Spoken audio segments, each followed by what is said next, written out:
According to order, we'll start with the Pledge of Allegiance. Pledge allegiance to the flag of the United States of America and to the republic for which it stands, one nation, under God, indivisible, with liberty and justice for all. Great. Thank you, everybody, for coming tonight. It's literally a standing room only crowd tonight. It's very nice to see. All right, I'll start off. I'll entertain a motion to approve the agenda. Moved. Second. Moved and seconded. Any discussion on the items on the agenda tonight? All right, hearing none. All those in favor of approving the agenda, please say aye. Aye. Those opposed? All right, we have an approved agenda. Now on to comments and suggestions from citizens. Is there anybody in the crowd tonight, as a nice student, that would like to speak to the board for their 3 minutes? All right, hearing none. What's that? They could, all right. So hearing none, if there is the form online that gets sent to Mr. Studding, and then he forwards it on appropriately to us board members and whatnot. So always feel free to do that. We have an open door policy on that. All right. Now on to the students. Word must have got out that next meeting is a lot longer than this one.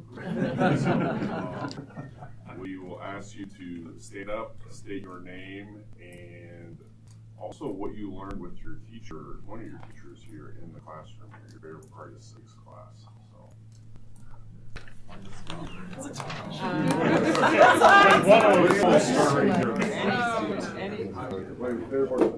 My class. Say who your teacher is. My name is Jacob Lane. My teacher is Mr. Lenz, and my favorite part of this class is essay questions. My name is Jackson Atkinson. My teacher is Sean Marmion, and my favorite part is learning about the different sides, like Republican, Democrat. My name is Keegan Ayers. Mr. Lenz is my teacher, and my favorite part is probably like the amendments. My name is Sean Blake. My teacher is Mr. Lenz, and my favorite part is learning about the impeding polls. My name is Kate Kiesel. My teacher is Mr. Lenz, and my favorite part is probably also learning about the amendments. My name's Aliana Nelson. My teacher is Eric Lenz, and mine is probably also learning about both of the sides and like what their beliefs are. My name is Michael. I got Mr. Lenz. I like learning about the ball. My name is Michael Valley. I'm Mr. Lenz, and I also like learning about the laws. My name is Mace Hanson. Mr. Lenz, and I also like learning about the amendments. My name is Gordon Laughlin. I'm Mr. Lenz, and I also like learning about the amendments. My name is Jason Kelly. I have Mr. Lenz, and I like learning about the Bill of Rights. My name is Liam Morden. I have Mr. Burklow, and I like learning about the 3 branches of government.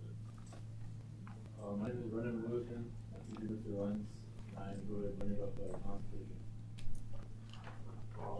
My name is Logan. My teacher is Eric Lenz, and I like learning about the law.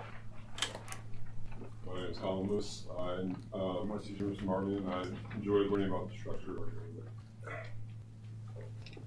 My name is Ryder Mayer. My teacher is Mr. Marmion. I like learning about the Bill of Rights.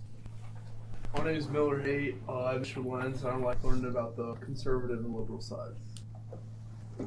My name is Josiah Harrington, and I'm Mr. Lenz, and I like learning about the different sides also. My name is Kyrie Harper, and my teacher is Mr. Lenz, and I like learning about the rights we have. Anybody in the hallway? My teacher's right here. Any of us can sign your paper and pose for the selfie that we just found out about a couple weeks ago. I'm Mr. Lenz. I'm the teacher of most of you guys. No, they do a good job. Dedication. We have great conversations. They do a good job of getting along with each other. That doesn't always happen when talking things related to government. So I compliment them on that. All right. Thank you, everybody. See, that was so awkward. All right. Moving on to consent agenda. Make a motion to approve this consent agenda. Second. The motion and second, any discussion on any items in the consent agenda? All right, hearing none, all those in favor of approving the consent agenda, please say aye. Aye. Those opposed? All right, the motion passes. Now moving on to recognitions. Joni, you lead us off with the Lancer Pride Awards. And Tracy, Alright. you're much more than fair. These are Lancer awards Pride awards that the Pride School Board likes to provide to people that are, certainly, recognized for their extra work they do in the community or in the district. Tonight we're gonna recognize some students, which is kind of fun to do. We wanted to do that as a recognition team that we meet once a month, and we talked about, people being able to, recognize certain kiddos that are doing really great. So everybody in our district, we feel does an excellent job and, goes above and beyond, but we always, now and then, through our Lancer Pride Awards that our school board provides, there's somebody that comes to the forefront and goes extra above. So tonight we have 4 that we're going to recognize, and let's start with Adam Lyons. Is he here? Oh, there you are. Yeah. Stand up. Yes, come up. So Adam, Mr. Jones says that you have done a great job working with our at-risk student population, along with directing all of our junior high activities. He's a solution-focused leader who looks to improve systems and structures whenever possible. Adam is able to connect with all types of students and staff. He is well organized and detail-oriented. He is an asset to North Scott. From Heather, Adam exemplifies Lancer Pride by consistently fostering positive relationships with all students. Last year, we truly went above and beyond, creating a safe and supportive learning environment for junior high students whose previous school experiences were challenging. I would imagine a lot of students are very challenging, right? Yes. And so thank you so much for helping them grow with ease. This year continues to be an invaluable support and connector for our students in the therapeutic learning program. Adam says that this is his 3rd year in the district.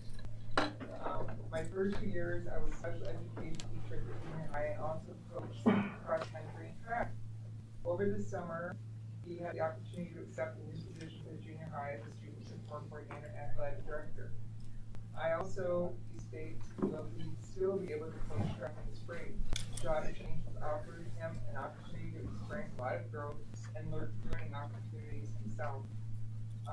We're very glad that you're going to continue to grow and learn and help our students. It's a population of all of our students that really need your help and support. You're a very proud parent of Rosalind and Vivian, who attend Ed Wright Elementary, and I'm so thankful for the staff to support my children's education journey.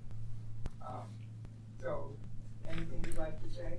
I'm just thankful for the opportunity, and I'm glad to be here.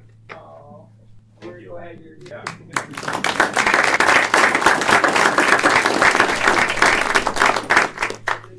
honor you for all your hard work. Thank you. And keep going.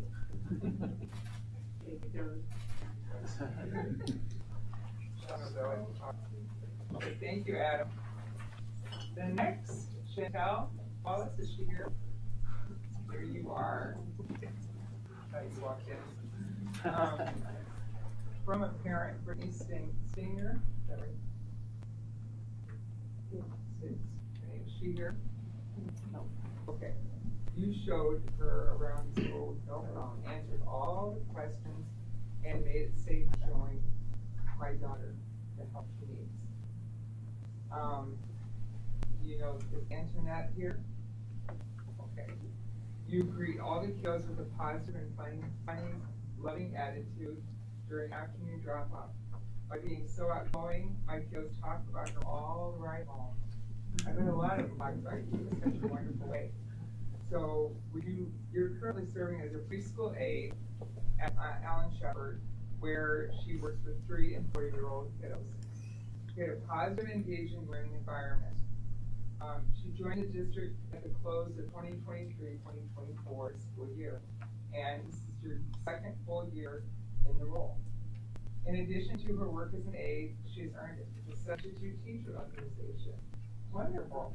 Which allows you to take on the role of either the lead teacher or an aide in the classroom across the district. Outside of the preschool room, you'll find her greeting students in the morning, stepping in as a substitute or assisting various classrooms as needed.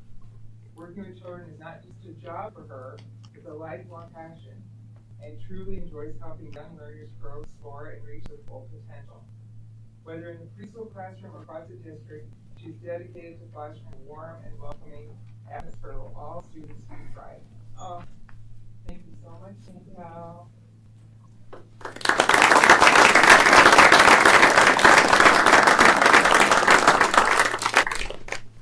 You both do your work for our kids. Lucky kids, huh? Okay, now is Lucas here? All right, Lucas, you're the man. And Karen Osterberg. Where's Karen? Yeah, come on up. And is Tricia here? Yep, we're all. Oh, you're all here? Oh, okay, you're all here. Hey, you guys were nominated. You know why? You're just wonderful people, for sure. But this past summer, you both were outstanding for generously volunteering your time at the high school concession stand during baseball and softball season. They worked hard, showed incredible responsibility, and went above and beyond in everything they did. Lucas and Taryn never wanted to accept any tokens of appreciation. Instead, they cared more about giving back to their school and wanting to see parents of the players able to watch their kids play the game. So you guys did that so the parents could watch their kiddos, right? Lucas and Taryn's commitment, work ethic, and positive attitude set an example for many of their peers that also attended the games. We're truly grateful for their exceptional service. They're two really awesome kids, and their parents and Northside have done a great job raising them. So, why did you like to do that this summer? It's just fun and something to do, and help others and watch my sister play softball at the same time. Oh my gosh, how about you? Yeah. My sister just joined. First she didn't play that much, so it was something good. Any of you guys want to say anything? Yes, we have Boosters here nominated. It just really shows what everything the school district and the parents do to have wonderful children like this that want to help at the stands. I mean, we see them come in, even check on us in football, make sure we're doing well, so it's appreciated. Great job. Thanks, you both. Thank you, guys.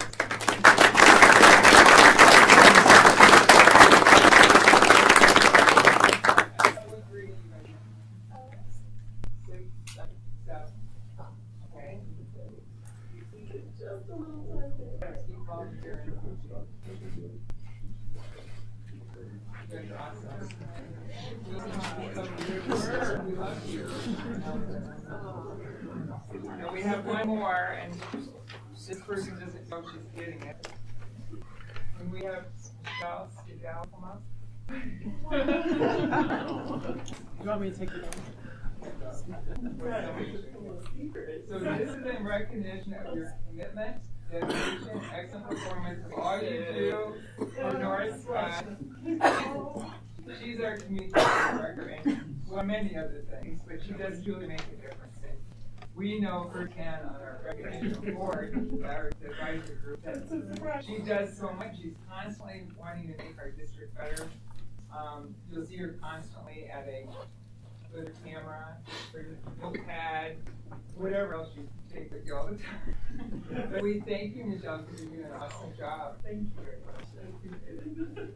I'm very surprised. We knew you would be. You deserve it. Girl. You deserve it.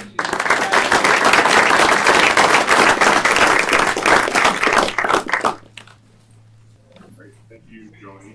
And I will say for the two that I've worked with many times in concession stand, it's very helpful seeing your lovely faces in there because I know I don't have to worry about it. You got your spot taken care of, and you don't have to double check on anything. you can train a lot of the adults that work. And those Thank you. people in their families. Yes. Oh, That was my transition to say Thank that. you. So, I'd like the students to get to stay for the 3 hours.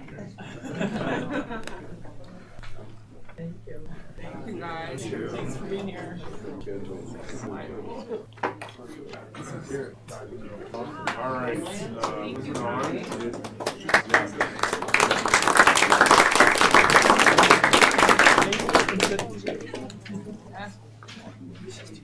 We have Iowa Regional Teacher Recognition, Regional Teacher of the Year. Yep, John Reinhans was recognized as the Mississippi Bend Regional Teacher of the Year, and I think they still are drawing in January out of those 8 to be Teacher of the Year, and they announced that next week.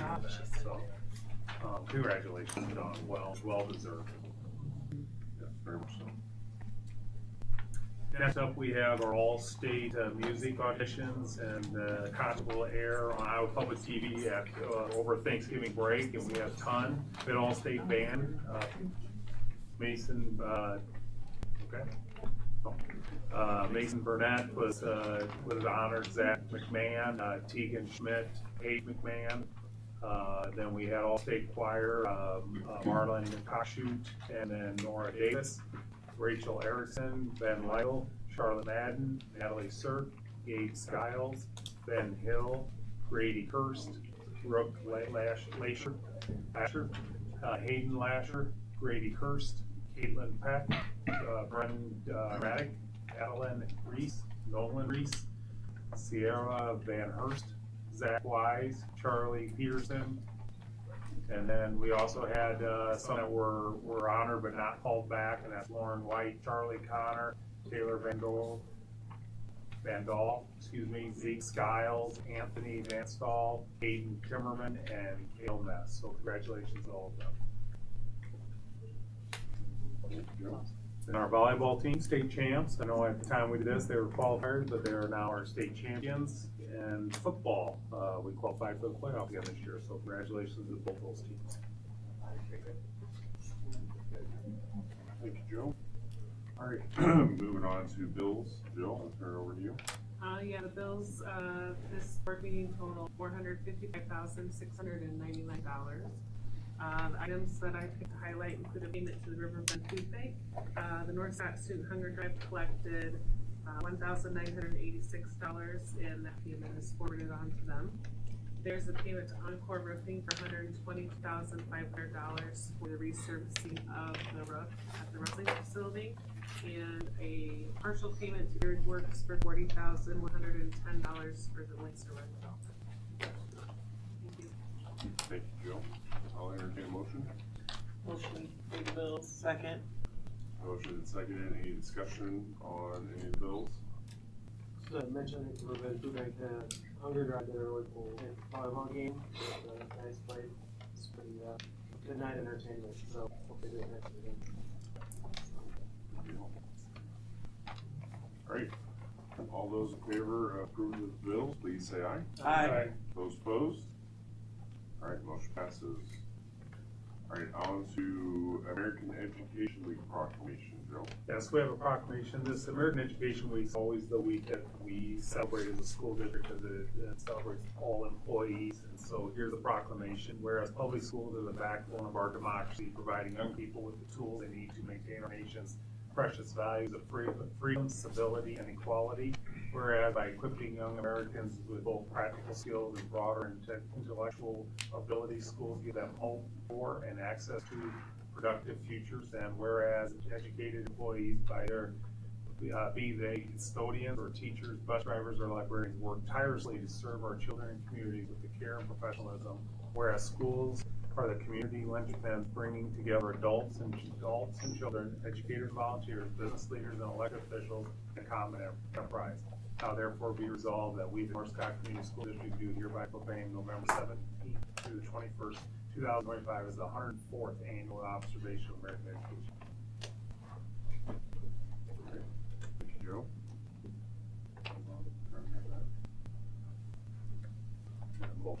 Yep. Motion approved. Second. The motion is seconded. Any discussion on American Education proclamation? All right, all those in favor of approving the proclamation, please say aye. Aye. Those opposed? All right, motion passes. All right, now on to committee reports. We have a SIAC committee update. Joe? Yeah, just including your packet is the minutes from SIAC. The first one of the year is the one that we focus on our student data presentation you'll see here in the future.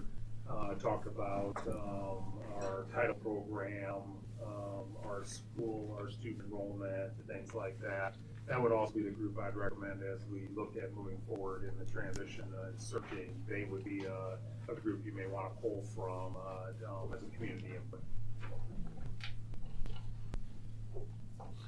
Thank you, Joe.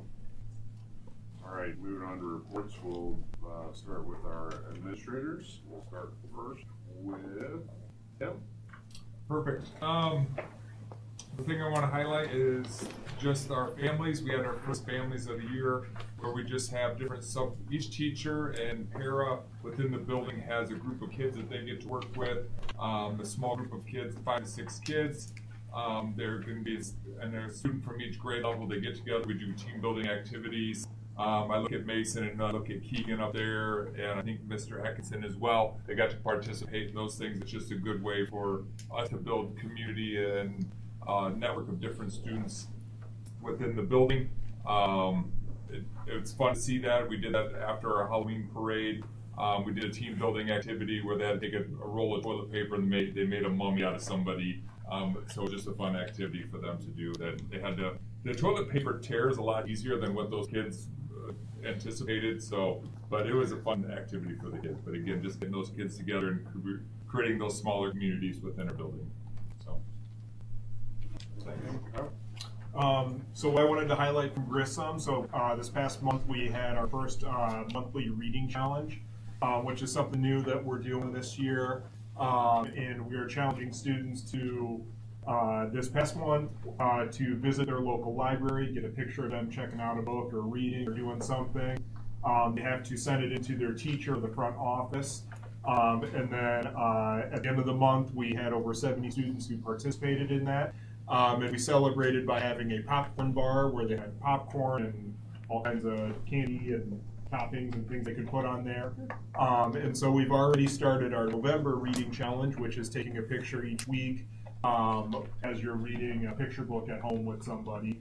We already have 60 students who have been submitting pictures for that one too. So just something that we're doing this year to try and promote reading and make some connections at home. And so far we've been getting a great turnout for it. So. Kyle? Jeff? Yeah, so Tim went first and kind of stole what I was going to talk about.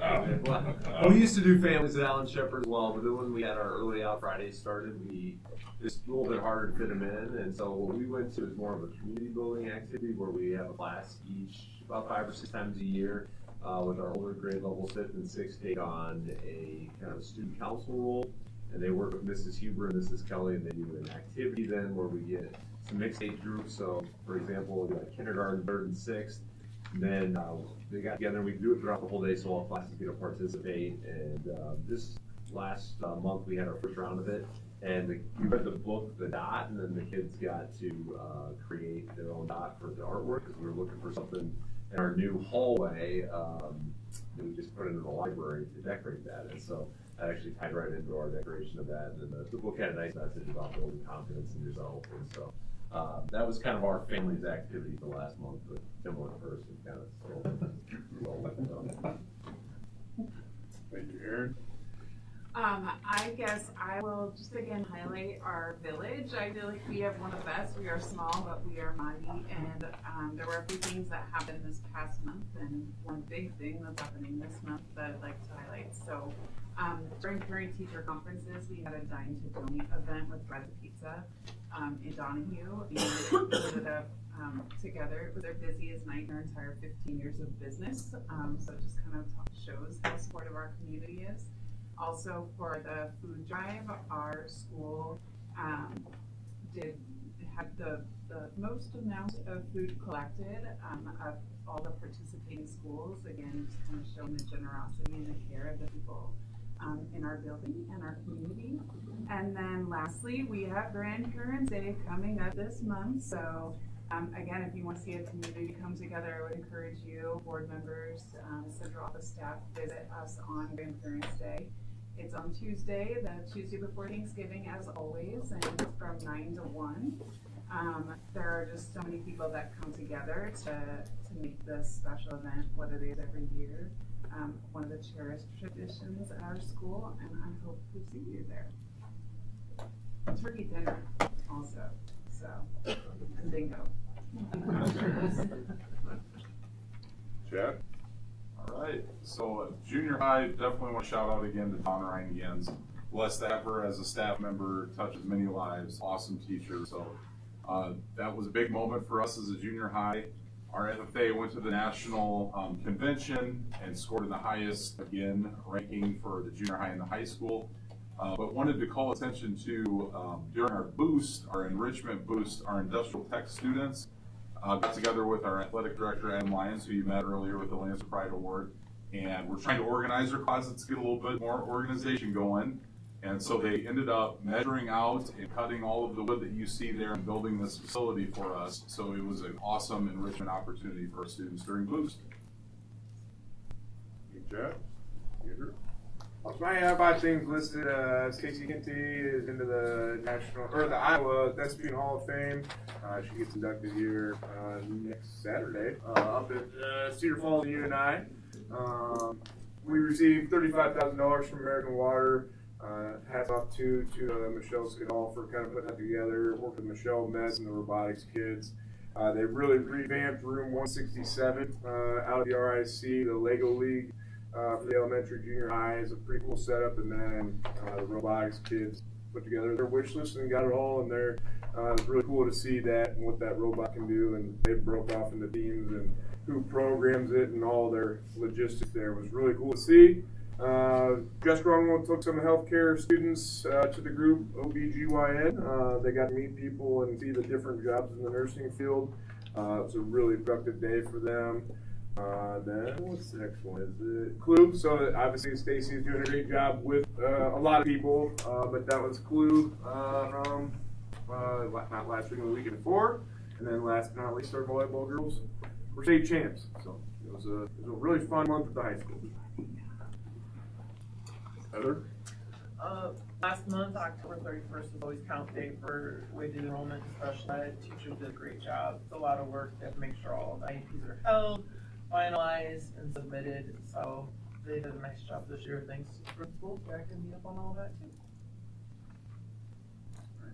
Nicole, are you doing the strengthening literacy? Yes, Heather and I are doing. So I'll let you just do your whole thing. Sounds good. And then before, I want to say this is my last meeting with you administrators here, so it's been a great 8 years getting to know all of you and working with you. Some more than others, but I really, in a good way. I'm taking negative on everything. I really appreciate all you guys do for our kids and for our communities. Just listening to all that, it's really all of our great schools offer unique things to each of them, but it's also we're all consistent in getting our kiddos to the junior high and high school as well. So I really appreciate all you guys, what you've done. You made the job pretty easy. So yeah, I know.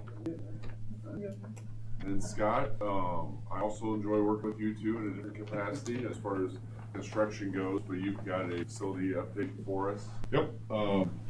It's on the link and show you that. The one thing I want to highlight is on page 2 is the preparation for winter, the boilers and filters and things. During the fall and spring, there's 920 filters changed out in the district twice a year.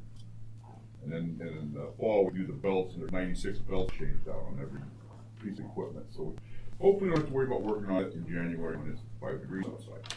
So that's what we've been doing, and actually rebuilt quite a few boiler pumps this fall that started leaking. So we're in a really good place right now.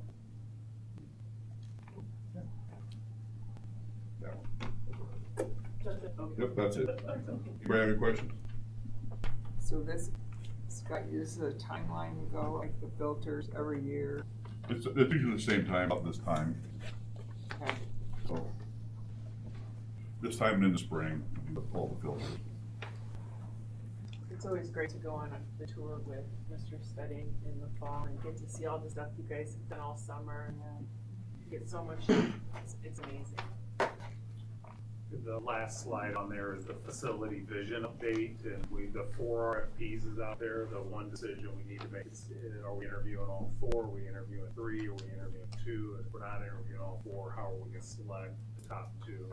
I know you've got other interviews going on too right now, and so we need to work this in soon. And so we'll be contacting out, figuring out some other dates, but I shared that file with you. Take a look at the RFPs, and if you have, let me know what you feel based off of them of who we should interview. For I figure 45 minutes minimum per interview. So if you're doing all 4, if I got a 5-hour time slot, we would need to book. If it's 2, you probably got a 3-hour time slot. Scott, you had your first main slide with the update on the warranty work. Yes. Is there any other outstanding like punch list items or warranty stuff we have with any of those? I know we just got the new roof on the wrestling facility. Yeah, the wrestling, we're working back on the solar people to get back, and there's got some parts we got to put on top of the roof. The solar's not back up, but the roof's 100% complete without the solar. Okay. That's the only thing out there. Okay. And then the RIC and the stadium sprinkler system. Yeah, stadium sprinkler system, there's been quite a few wires crossed on that again, but they seem to all be in line now, so hopefully we'll get that online here next week or so. Okay. So, it wasn't the architect this time. Good to know. All right. When is that supposed to get done? I mean, when, you said by next week? Hopefully, all the paperwork was submitted back in September, and they're supposed to be pushing it through, so. So the work's done. It's The work's just done. getting it It's just to a communicate with Johnson. Johnson Control communicating, so it's monitored is all. The work is actually out of the building. It's just a connection is all it is. So what would we do? What did we do when we get it? As soon as when with Johnson. They submitted the paperwork last week, so usually it takes a few days for them to get the paperwork. And obviously, we're not using it until next spring, because it's already been winterized and stuff for the winter, so. But based on the other project, that is the list, punch list items now of all the projects to be done. There was no use restrictions on the field or facilities?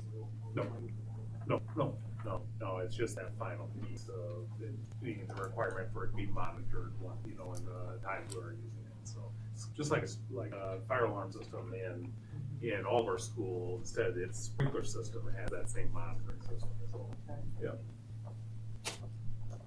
All right, any other questions for Scott? Thanks for all you do. Thanks, Scott. Thank you. Thank you. All right, we'll turn it over to our strengthening the literacy presentation with Heather and Nicole.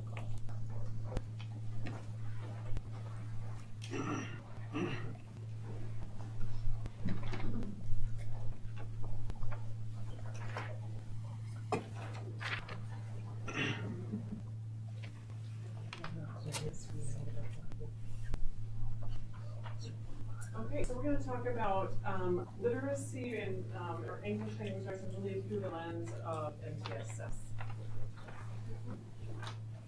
Okay, so our strategic plan goals as they relate to ELA, we would like, we're looking at 90% of our students in kindergarten through third grade to meet FAST benchmarks by this spring. And then 90% of our students in grades 3 through 11 score proficient or higher on ISATs and ELA. And we really are using our MTSS structure to help us achieve these goals. So we're using that framework.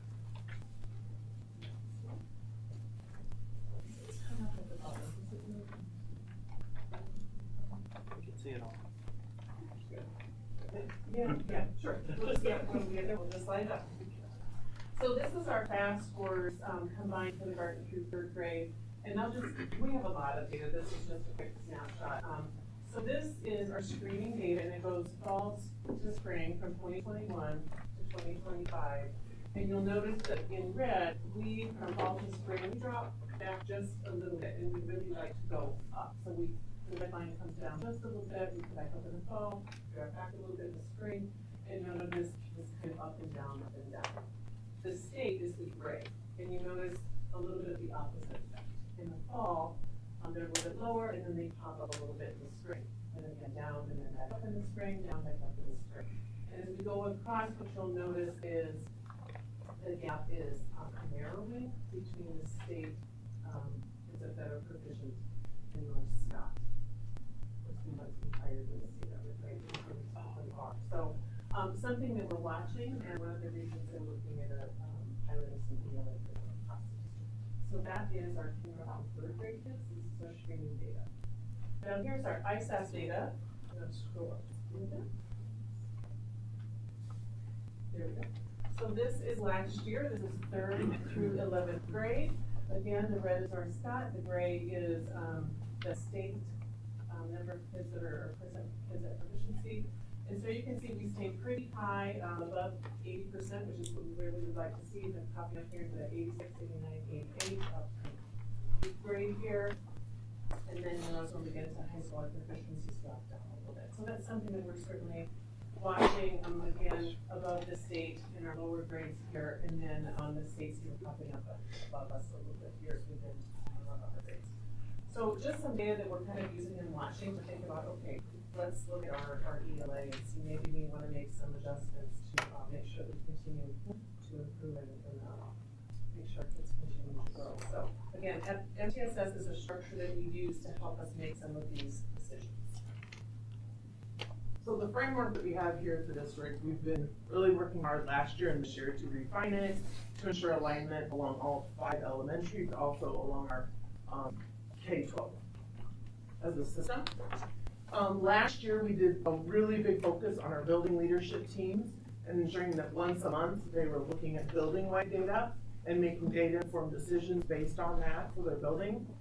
We started to talk about district level, but this year that's our focus is really getting that MTSS at the district level.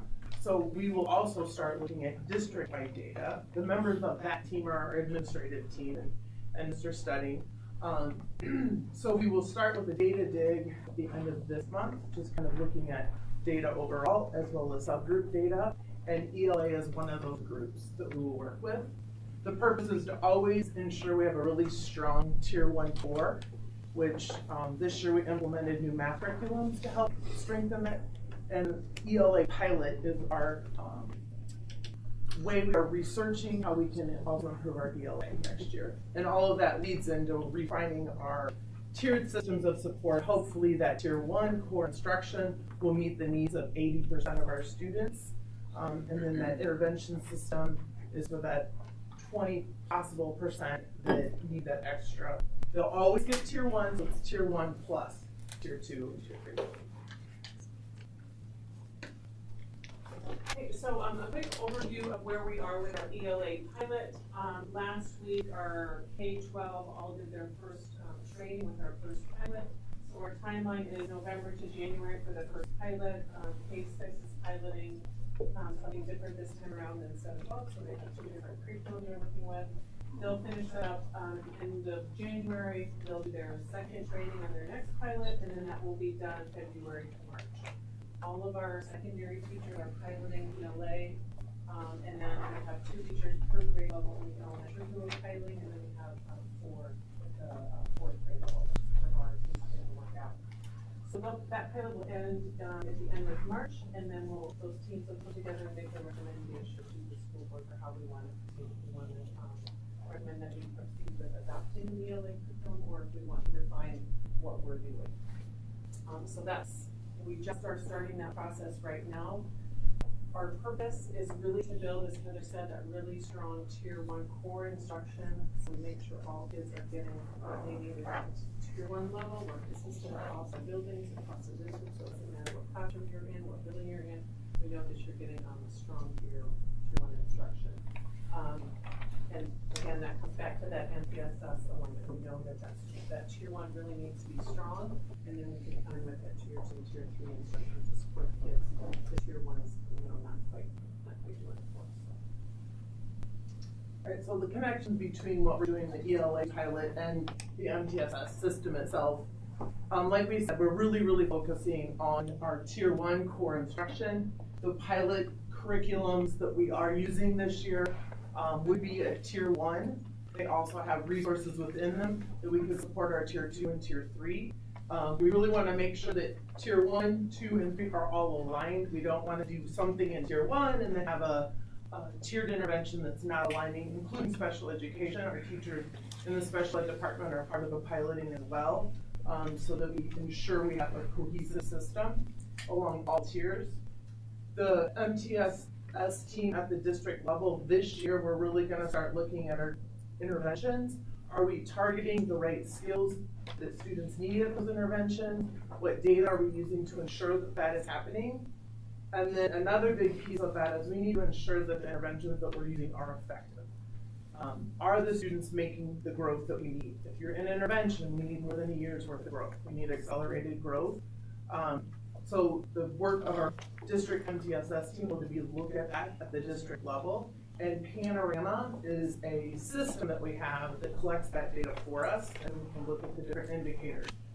From the district level MTSS team, because all the principals are on that, then they can take that information and do that deep dive into their building intervention systems as well to ensure that we are providing the needed supports for students at all levels. And through all of this, these are the outcomes that we're hoping to achieve. Obviously, always making those data-informed decisions at all levels. That's ensuring the students are getting what they need and is it effective in how you're implementing it. We always want to improve student outcomes. We talk a lot about proficiency, but we really need to look at growth as well, because you can be proficient but not growing at a rate you need, and then that proficiency can drop. Again, MTSS and ELA align systematically. They have to. All of our core content areas need to be aligned. And then we want to ensure every single student receives equitable literacy instruction across our whole district at all levels. Any questions? So, we just introduced the math curriculum, so what did we learn from that you're applying to this? The pilot? Yes.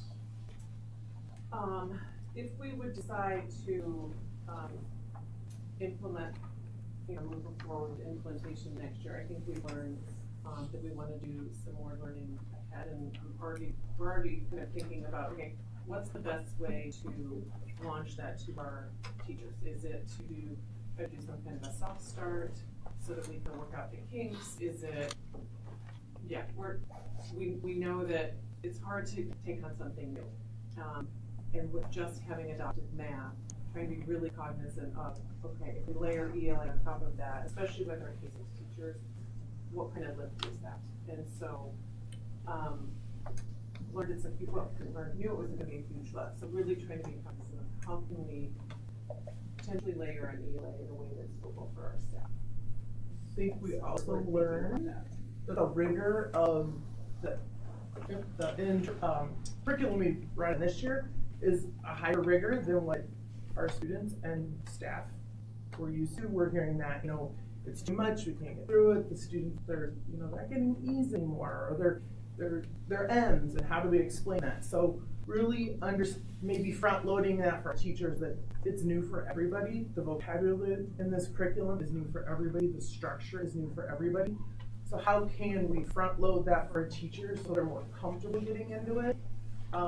Obviously the lower grades, it's not as big of a change. They haven't been in school so long, but those students that have been in our system for a really long time, this is a very big change and a shift for some. And taking the feedback you need once a week with the teachers now, or pilot teachers, and implementing. Yeah, so I mean with our teacher leaders, twice a month we do a quick check, and then we have a lengthy meeting, just trying to have that ongoing feedback, and then also meeting with the implementation team regularly to make sure that we understand what's going well, where are their sticking points, and what adjustments do we need to make so that we can be really timely in our support with our teachers, as timely as we can be.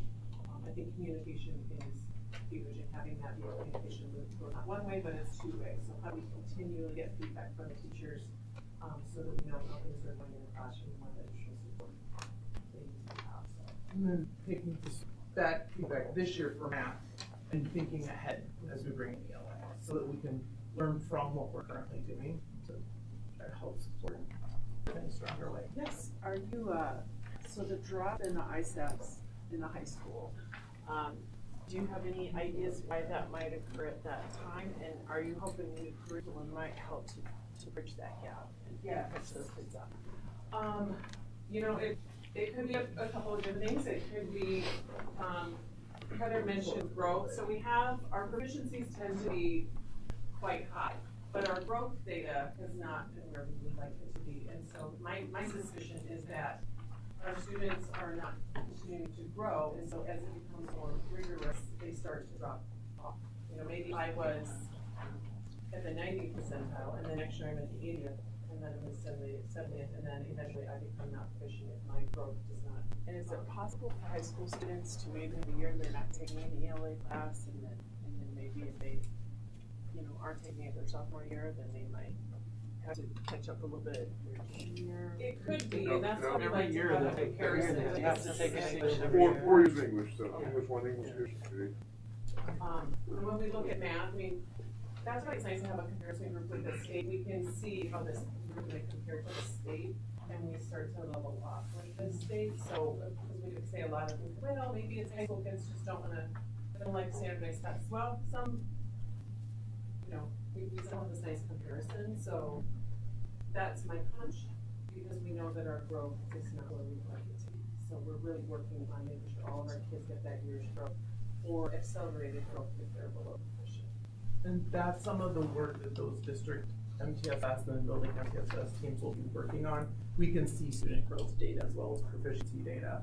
And so which students are proficient along the way, and we can see if their growth is where it needs to be too. Thank you. Do we have that chart that would show, like, currently that 11th grade group would be our current seniors? Do we have something that goes back to 21, 22 to see, are the seniors staying where they were when they were freshmen, or is that's only showing us a snapshot of? We did, and okay. SciAC looked at that data, I did cohort data to show how these specific groups of kids did longitudinally.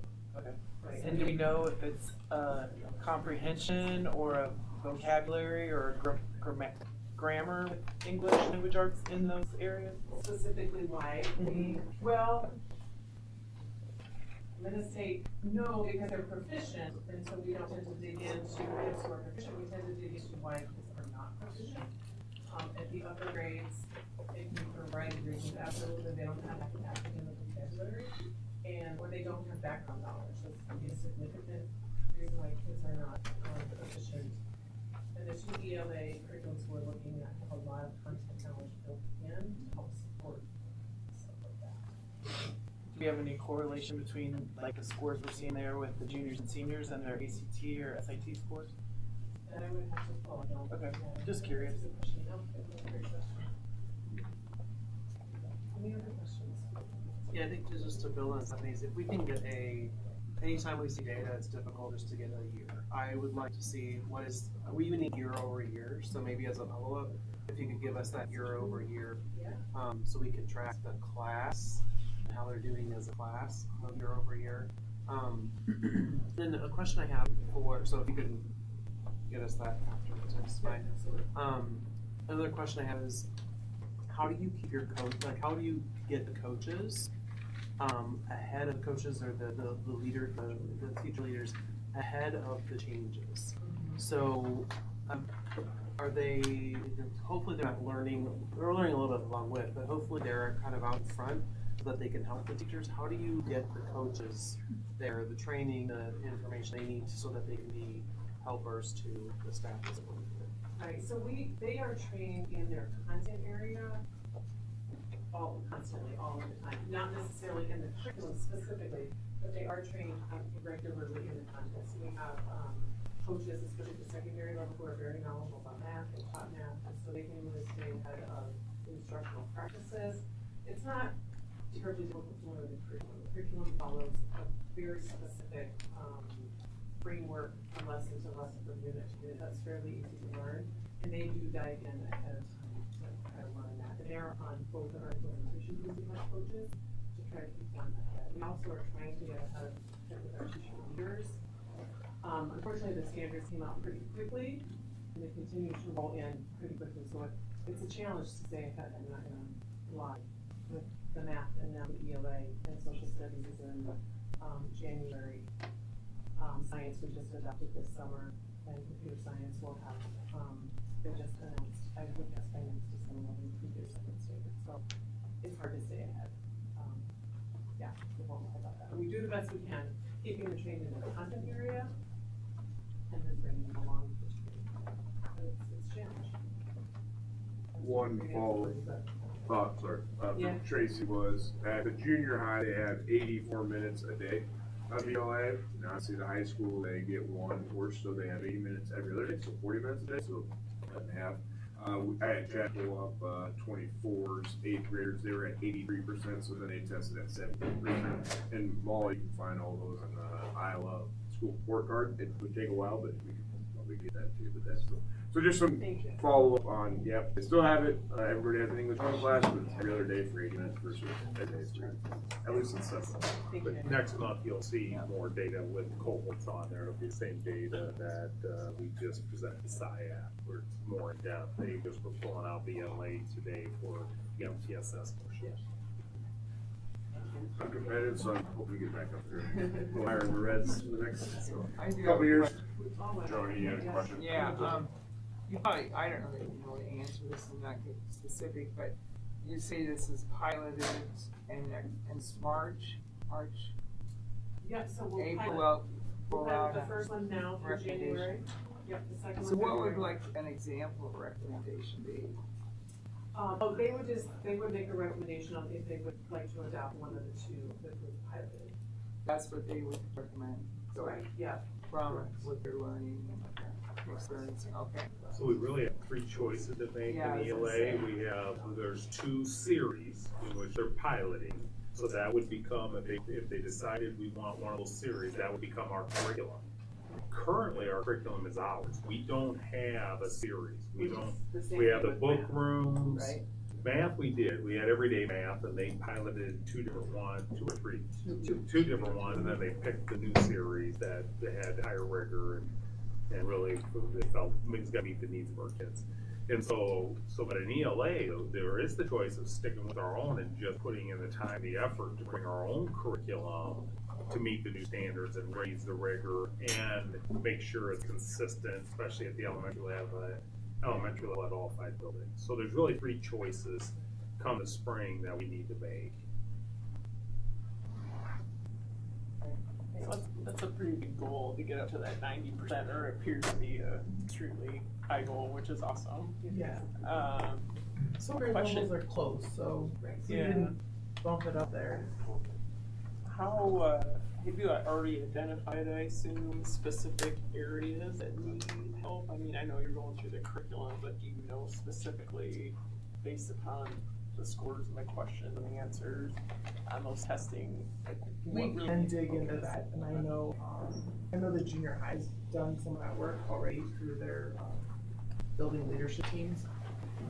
In each building we can do all that work, and we will. I mean, that's the goal.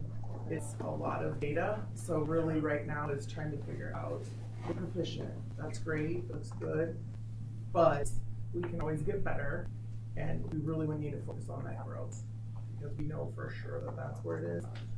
We can see like DOKs on ISAS, we can see itemized items, like every student is getting this right, but we're struggling over here, so we can do some of that work to ensure that we target those interventions that we need.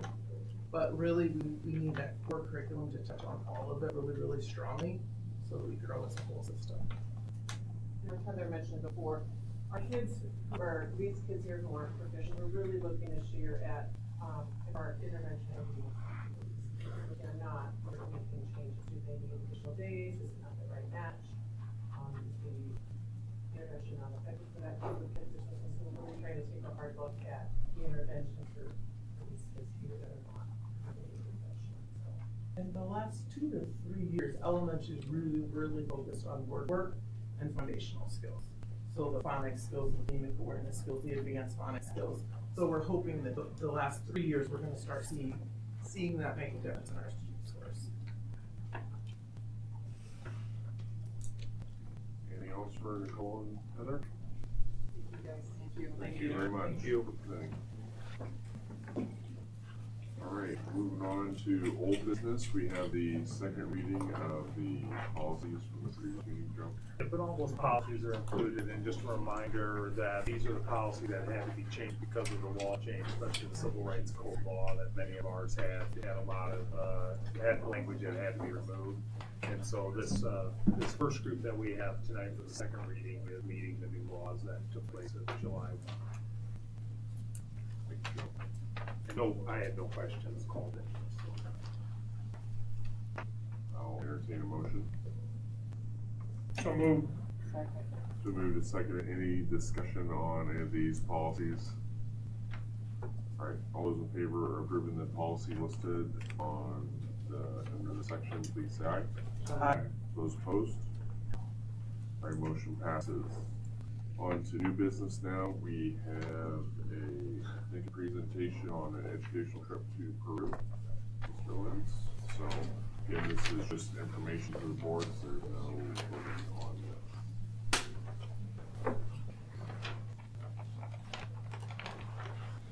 Hello, I'm Eric Lenz. I'm one of the social studies teachers at the high school. And I'm Darcy, one of the Spanish teachers at the high school.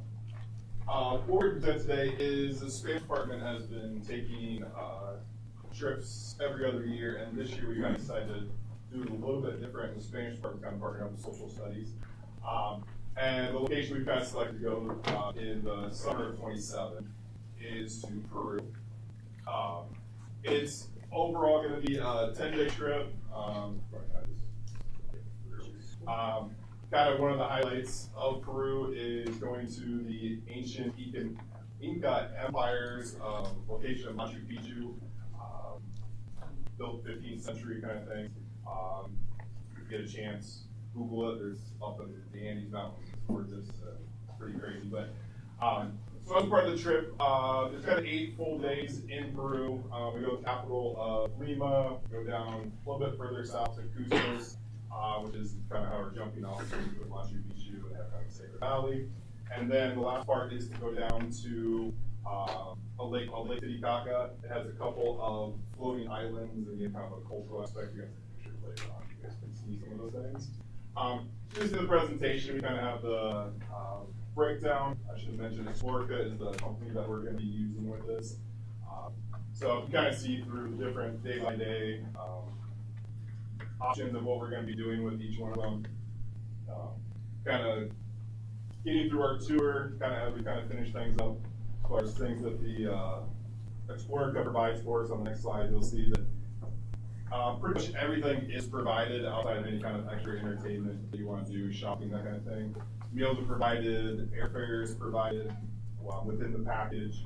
We're flying out of Cedar Rapids, so it's kind of a nice location as far as getting there to get out, get back. All the transportation, all the meals, insurance, kind of all that stuff you would think is all provided within the total cost there. You get about $4,100 for the 10 days. Want to see some more wonderful pictures? There's Machu Picchu.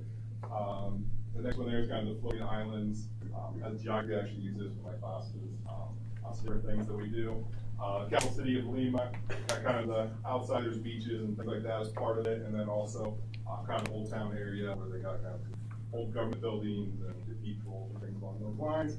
Kind of show the kids a little bit of kind of some of the tourist kind of souvenirs you can purchase. And then down at Cusco is one of their chapels is kind of referred to as the Sistine Chapel of the Americas, kind of some of the paintings and the gold. So the highlights of the things we'll be able to see and experience on the trip. And this one is going to be open to parents too, so it's open to current 8th graders and above, and also working families. It's not always open to families to do it, but we thought through a little bit of more the off the beaten path kind of a trip, and then it might be something that adults would be interested in putting their children on to. So, and I just got back this past summer with a group of 6 students from Norcott we went to Panama Costa Rica, and just shout out to Northcott, we had a great time, they worked with us so well, every trip that we take. Got along great, we were in 2 other groups, 2 other student groups, they did fabulous, it was a great trip, we got stranded, in Houston. We got a flight cancellation in Chicago, we got stranded, we were the whole entire day, in the Houston airport. They were great. We played cards, we took tram trips, you know, they made friends, and so, you know, shout out to Northcott, we were traveling with them. Thank you. Any questions from the board on this? People limit of how many people would go, or? No, there's not really a limit. There would be, every 6 students, we have a chaperone, so that's a ratio. For every 6 participants, we have a ratio of that, so we just keep building. I don't think there would be a limit. You know, they'd have one bus, like with a small group that we took last summer, we're paired up with other schools that are taking a similar trip or the same trip. If we fill our own bus, it would just be us. If we get beyond that, I think we have another one going on the same tour, but yeah. Definitely home would be happy to do that. Yeah. I will tell you one last thing, for anybody that might be watching too, that, next Monday, 6:30 in the high school media center is gonna be your first informational meeting that we're gonna do. So there's kind of some things that were sent out, some of the building emails and stuff like that, QR code that people want to register and stuff like that for it. Thank you. Thank you. Thank you. All right, second item of new business tonight we have is some policy committee recommendations. Thank you to those on the policy committee. I know this is usually a busy time of year, so really appreciate you looking at all these policies. So, Joe, if you want to do that. Just the first reading of the 200 and 300 series. Remember, we do review once every 5 years, and so that's the state law that boards are to review them. And so this is the opportunity to take a look at the 200 and 300 series. The 501 was from the law change. We received more flexibility when it comes to truancy and doing that, but we wanted to keep some of the language that we had, and so that's what that one's been updated for.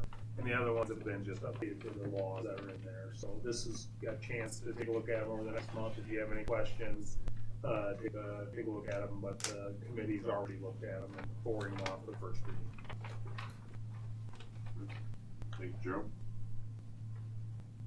All right, moving on to superintendent's report, excuse me. Yeah, the enrollment is in there, and we all know that this year's count day, we were down 63 students living in the district and 30 students in seats. Not surprising when you graduate 270 and you're bringing in 212 in kindergarten. It's gonna be hard to be up students, and it could be that way for a while for the district, depending on, you know, some of the developments going on. If they start producing kids, it just takes a lot of homes anymore to produce kids. So, but that's the enrollment. Reorganizational meeting and annual meeting, the 24th, so Mark does have to show up for one more meeting, because remember when we start. Call it half a meeting. It's like 5 minutes, and so we'll do that one, and then we'll seat the new board, and then we have a board election for president, vice president, we select our newspaper and all of that stuff. Just a reminder, that happens at the next meeting. December, we only have one board meeting, December 16th, so just keep a reminder. Probably unless we're gonna look at after the first of the year, like we did, I know Joni, you hosted last year a social for the board, so something that, it's already hard. We started doing our admin one and started calling, and places are already booked, so pretty tough. Now, if one of us hosts, it really doesn't matter, it's just really selecting a date if people wanna do that. Joe, I think the board meeting is the 15th of December. 15th? All right, thank you. Because you have 2024 there. So. Ah, I see that. Oh, thanks. St. Anne's donation of $2,500 to the high school special ed department from their Tootsie Rolls, so thank you for them.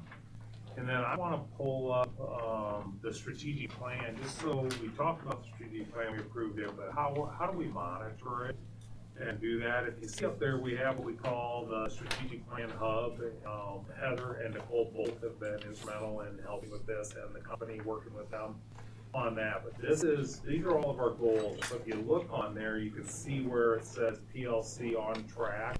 That's a group that I'm working with, the elementary. It's about elementary time is you know, they don't have the same breaks as secondary. We've done some changes with PLC, empowering our teachers more, but we're still looking at the time. ELA was talked about tonight, what they're going through right now and piloting and looking at making recommendations, so that's on track. Our science committee is up, so that's on track.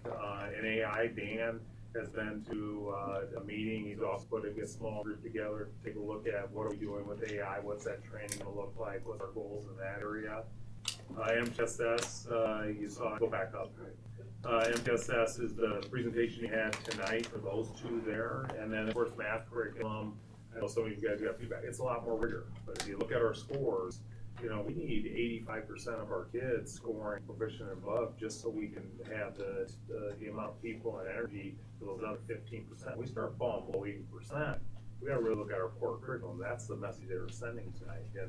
And is it rough that first year? You don't know what you don't know. And when you raise the rigor and you have new academic language being used, it takes time. Because what I'm teaching fourth grade, this year, you would have expected third graders last year getting that. Well, they didn't have that curriculum last year, so it's not an easy transition when you do those things. But it's a needed transition, especially upping the rigor for that. And then if you look at the next column, go back up to the top, or right there, yeah. Building relationships, Andrew's been working with our neighboring districts and getting in their course handbooks. One example, Davenport's already let us know our A is in their handbook for that, but Andrew's working with that. Communication committee, Michelle's been working on, and that's streamlining it. Right now, she's looking at with Parent Square, is it? It might be an overall umbrella to try to simplify our communications to families. And then Dan's taking charge of that whole secondary communication on how students are learning and how are we working and communicating with parents for that. And of course, you guys met tonight on the far side there on the right is superintendent transition plan. Met again tonight as a board on that, so that's on track. Our facility vision, I mentioned that during Scott's report, that's on track. Our next big step for that is hiring an architect that's gonna work with us, at least on the next year's projects. And then the only one that hasn't been started, and Jill, it says it, not started. We know Jill will get to it. We have paid all things. So, I'll remember this moment. I'll remember it. But my point was is our strategic plan is a live document, right? We need to be working on those goals. And then at the top of that, if you hit on the dashboard, is that on the top of that? Little vision card, down one more, right there. Click on the vision card one. Figures. The vision card is something the board would have been used to, is it has the green. So we'll look at those academic areas. Are we progressing academically? Our daily experiences, are people saying those things? And so there will also, besides this hub, be a dashboard that we'll be able to present. And so just wanted to present that to the board, that the strategic plan wasn't something we just didn't put on a shelf. The work we're doing is coming from that. We want to stay focused on it, put somebody in charge of it, doing presentations, and letting you know that work is happening. Next Monday, just remember, and I'm sure you guys got to work out the 17th, we still have set up for interviews. So you guys probably know the time. You adjusted it all. And then I mentioned it earlier, we have other interviews to do, and that's architects. Whether we want to interview, select from that, we need to make a decision on that. Because I want to put together and start working on the orchestra rooms, but really need an architect as part of those meetings. And so if we get too late getting onto that, then we really push that facility a year later even, right? It's some of the work. Yeah, those RFPs are really for professional service. You know, they're not bids, they're not like anything like that, but now they do have what their paid costs are in those RFPs. That's pretty standard.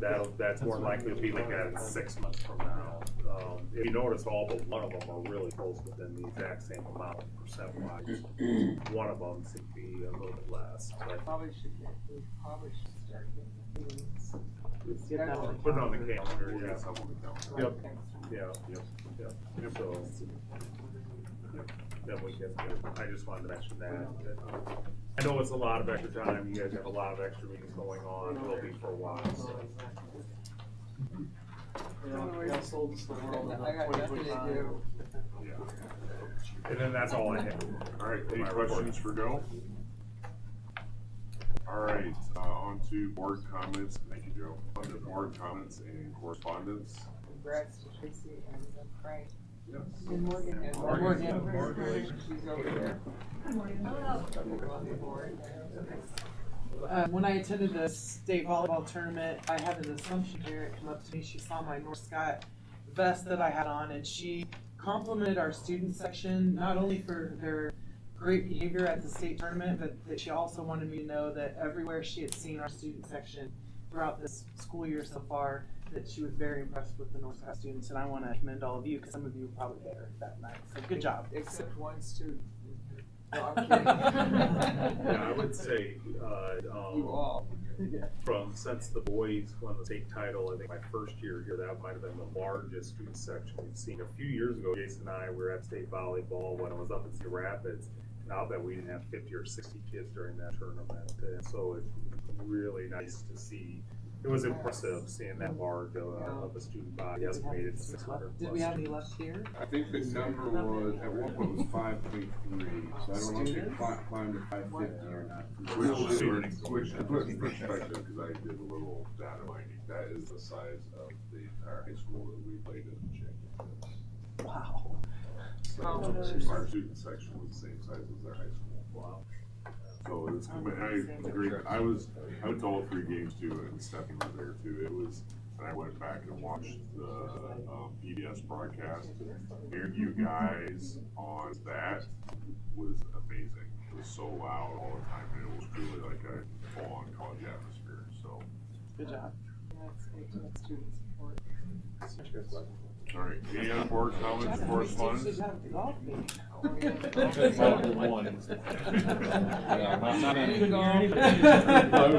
Your mom was there. Your dad was there. We were all cheering on from afar. I wish they all. We were quietly clapping. Yeah. We were going to many meets. Great. All right. You missed the meeting when we recognized you. Yeah, I heard it was last time. Yep. I'll entertain one more motion. Motion adjourned. Second. All right, all those in favor, please say aye. Aye. All right, we're Now we adjourned. can take our selfies. Mr. Lindsay, your selfies. We don't need a home camera.